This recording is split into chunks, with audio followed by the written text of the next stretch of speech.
ये इंडोनेशिया के capital Jakarta का वालाडूना मॉस्क है। इसकी छत खंडर में तब्दील हो चुकी है और यहाँ की दीवारें काई से ढकी है और ये हर जगह समुद्री पानी से घिरा है।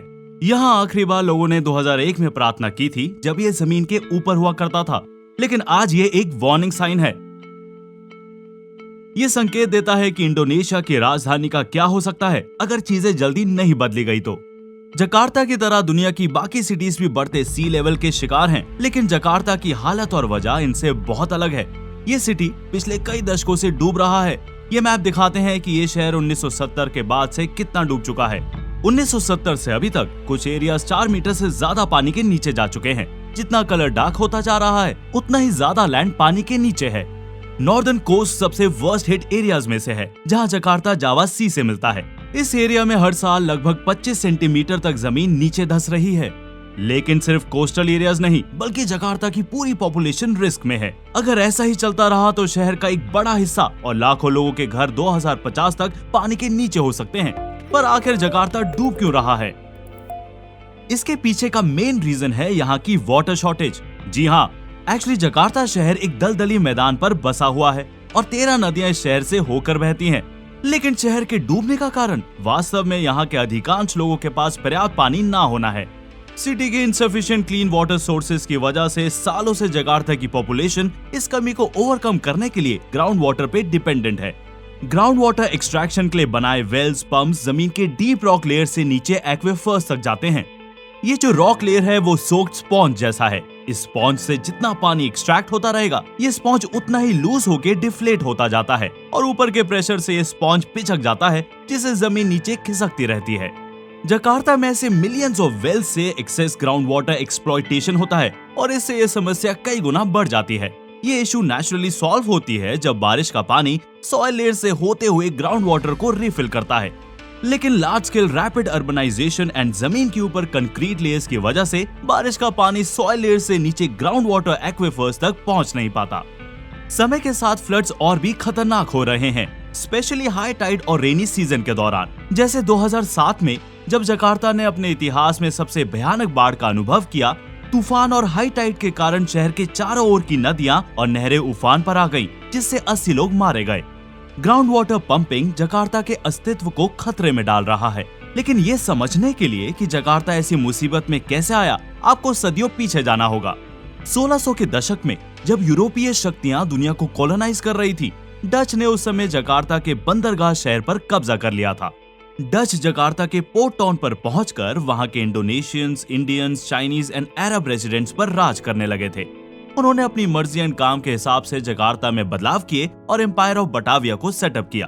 डच सिटी स्टाइल्स कंस्ट्रक्शंस किए गए, जैसे नैरो हाउसेस विद कनाल्स, जिन्हें ट्रेड और डिफेंस के लिए यूज किया जाता था। अगर ऊपर से बटाविया का मैप देखें तो इसका एक और मकसद नजर आता है। ये ग्रिड पैटर्न डच लोगों ने लोकल कम्युनिटीज से खुद को सेपरेट करने के लिए बनाया था। 2 ब्लॉकों के बीच कोई पुल नहीं है, इसे डिजाइन ही ऐसे किया गया था। डचों की संख्या कम थी, इसलिए स्थानीय आबादी को नियंत्रित करने के लिए उन्होंने इसे विभाजित किया। लगभग हर समूह अपने शहर के क्वार्टर तक ही सीमित था। ये लगभग 1 सेंचुरी तक चला, जिसके बाद मिड 1700s में कनाल्स के इम्प्रॉपर मेंटेनेंस की वजह से वो डैमेज होते गए। स्टेगनेंट पानी के कारण टाइफॉइड, मलेरिया जैसी बीमारियां फैलने लगी थी। जैसे सिचुएशन और सिवियर होती गई, डच पॉपुलेशन वहां से साउथ ऑफ बटाविया में नए इम्प्रूव्ड कॉलोनीज बनाकर रहने लगे। उन्होंने वो कनाल्स वैसी अनट्रीटेड छोड़ दिए एंड अपने लिए पाइपलाइन वाटर सिस्टम्स बना लिए। 1870s में डच ने प्रॉपर सेंट्रलाइज पाइपलाइन सिस्टम्स बनाए, जिससे क्लीन पानी घरों तक सप्लाई होने लगा। लेकिन ये पाइपलाइन सिस्टम सिर्फ डच एरियाज तक ही सीमित थी। Local population street water vendors और गंदे कनाल्स पर ही निर्भर रह गए और इसने शहर में एक नए प्रकार का विभाजन पैदा कर दिया। इन समुदायों में पाइपलाइन बनने में कई दशक लग गए और जब बनाए गए तो बस कुछ सीमित पब्लिक सैंड पाइप्स। 1949 के इंडोनेशियन आर्म्ड कॉन्फ्लिक्ट के बाद डचों ने आखिरकार इंडोनेशिया की स्वतंत्रता को मान्यता दी और वहां से चले गए। वो अपने पीछे जकार्ता को विरासत में छोड़ गए और उसकी समस्याएं भी। अगले दशकों में जकार्ता की आबादी आसमान छू गई और शहर का तेजी से विस्तार हुआ। लेकिन बेसिक वाटर इंफ्रास्ट्रक्चर अभी भी शहर के अधिकांश हिस्से में उपलब्ध नहीं कराया गया। ये चार्ट दिखाता है कि जकार्ता की कितनी आबादी के पास पाइप वाटर है। 50 के दशक में ये 12% था और आज भी ये 50% से कम है। पाइप वाटर के ना होने के कारण ग्राउंड वाटर पंप करने के अलावा इनके पास कोई और विकल्प नहीं बचता है। इससे शहर और डूबता जा रहा है। सिचुएशन इतनी खराब है कि इंडोनेशियन गवर्नमेंट अपनी राजधानी को जकार्ता से पड़ोसी द्वीप बोर्नियो में शिफ्ट करने की सोच रही है, लेकिन ये मुसीबत का हल नहीं है और इससे जकार्ता में अभी रहने वाले लाखों लोगों को मदद नहीं मिलेगी। शहर को इस बढ़ते वाटर लेवल और फ्लड से बचाने के लिए गवर्नमेंट ने 2014 में डच आर्किटेक्ट्स के साथ एक 120 किलोमीटर इम्पेनिट्रेबल सी वॉल बनाने का प्लान भी किया है, लेकिन अभी बस 10 किलोमीटर ही बन पाया है। एक और दिक्कत ये है कि जकार्ता के नीचे जाने के साथ साथ ये दीवार भी नीचे धंस जाती है। ये पूरे कोस्टल लाइन को बचाने के लिए एक 38 किलोमीटर वॉल यानी $40 बिलियन प्रोजेक्ट का प्लान बना रहे हैं, लेकिन इसको पूरा होने में 30 साल लग जाएंगे और तब तक जकार्ता का आधा कोस्टल एरिया पानी के नीचे होगा।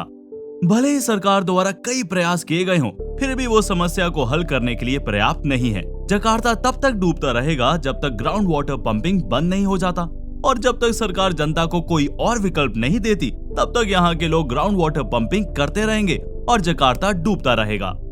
ये पहले भी किया जा चुका है, जैसे कि 1950s में टोक्यो ने पाइप वाटर प्रोवाइड करके टोक्यो के सिंकिंग को रोक दिया। सराउंडिंग रीजन्स जैसे शंघाई, बैंकॉक एंड टेपे ने सेम इश्यूज को सक्सेसफुली हैंडल कर लिया और अपने शहरों को डूबने से रोकने में कामयाब रहे हैं।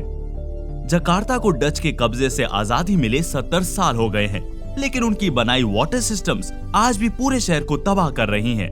जकार्ता के जमीन और लोगों को बचाने के लिए समय कम है। जल्द ही कुछ नहीं किया गया तो पूरा जकार्ता एक दिन समुद्र के अंदर का एक खोया हुआ शहर बन के रह जाएगा।